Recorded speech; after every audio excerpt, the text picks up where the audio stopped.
on, chicken nuggets? Hi, welcome back. I don't remember when this became popular, but I do remember how it was popular at the time. And to this day, people love to talk about and take personality tests.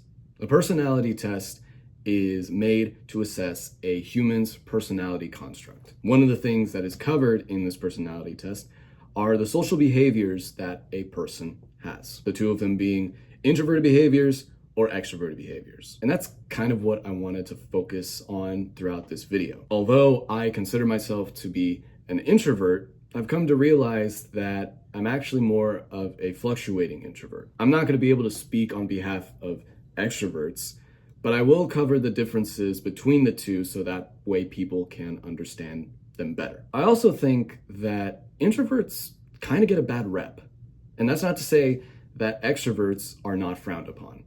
But based off of the definition that is given to an introvert, it definitely makes people feel uncomfortable and not want to be around introverts because of it. So an introvert is somebody who tends to be shy and prefers to be in solitude where it is quiet and are able to reflect. An extrovert is somebody who is expressive and prefers to be with others because they get excited to have more social interaction.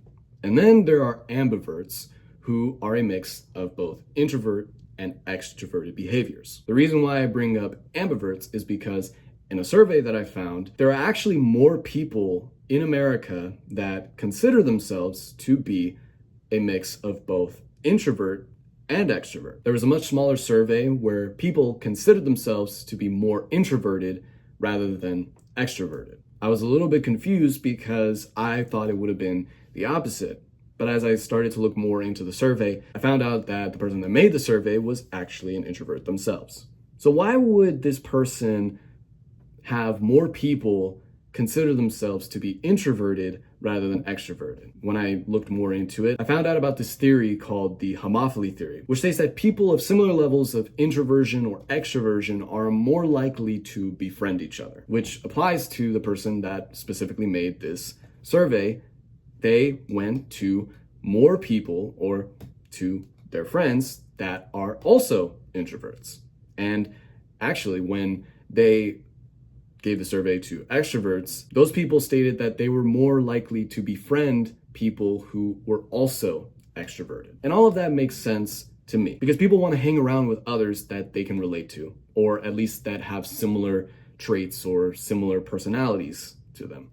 However, I don't think people should determine who they like or dislike solely based off of a personality test or based off of how somebody may say that they are introverted or have introverted behaviors and vice versa. I think that is stupid, and I think people shouldn't base their friendship or the people they hang out with off of that. How is somebody able to be an introvert or an extrovert requires more of a scientific explanation. And so because I did some research, I found out that personality comes down to brain wiring. So for example, introverts have a much thicker prefrontal cortex.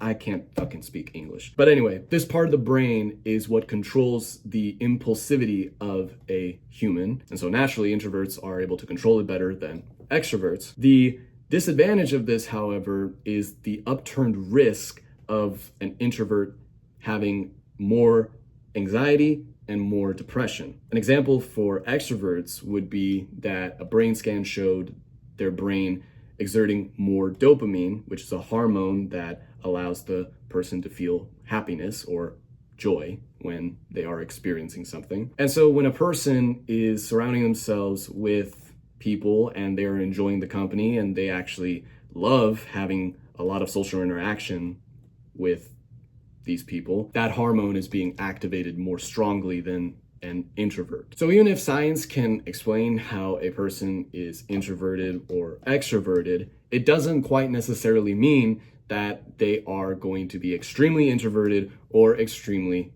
extroverted.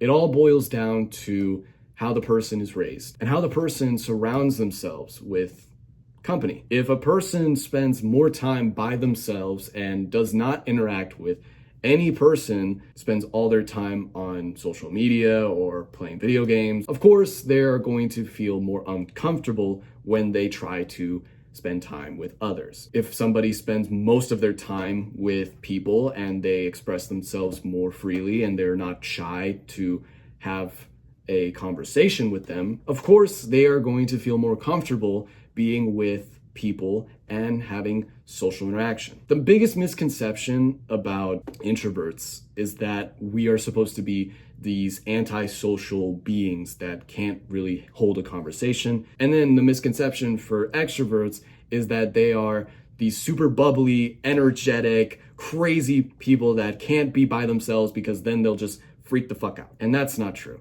Obviously, these people are more than just what is defined by science or defined by a survey. Personalities are catered and they are made by the individual because of how they are growing and how they are raised. I believe that depending on how this person grows up in the company of others or without the company of others, they will end up either being introverted or extroverted. But at the same time, it's not something that can be permanent. I think people can shift away from being too introverted or being too extroverted. And I consider myself to be a good example of that. I remember back in middle school all the way throughout high school, I wouldn't even go out to parties. I wouldn't want to spend too much time with friends at school because I was too embarrassed or because I felt too shy and I didn't really think I could bring any interesting conversation to people because I thought that I wasn't that interesting and I thought that I'd be better off spending time playing video games or watching a TV show, etc. But over the years in college, I've kind of broken from that shell. I've felt that if I wanted to grow as a person, I would need to spend more time with others. I would need to learn from others. I can't close myself off in thinking that the only beliefs that I have are based off of the people that I'm more comfortable speaking to rather than the people that are strangers or that have different beliefs. And even though I was comfortable being an introvert, there were times where I felt that I should have gotten out of my shell and gone outside with the people that wanted to spend time with me or the friends that I barely spend time with. Because while I was by myself in my apartment during college, my friends or the people that wanted to get to know me better were having a good time telling stories or having wacky, strange, fucked up conversations that would have been great to remember. But I was too scared or I was too paranoid and felt insecure about wanting to change that, wanting to be a different person and wanting to actually meet new people. And once I started spending more time with people and getting to know them, everything changed. I started to fluctuate between being an introvert and extrovert.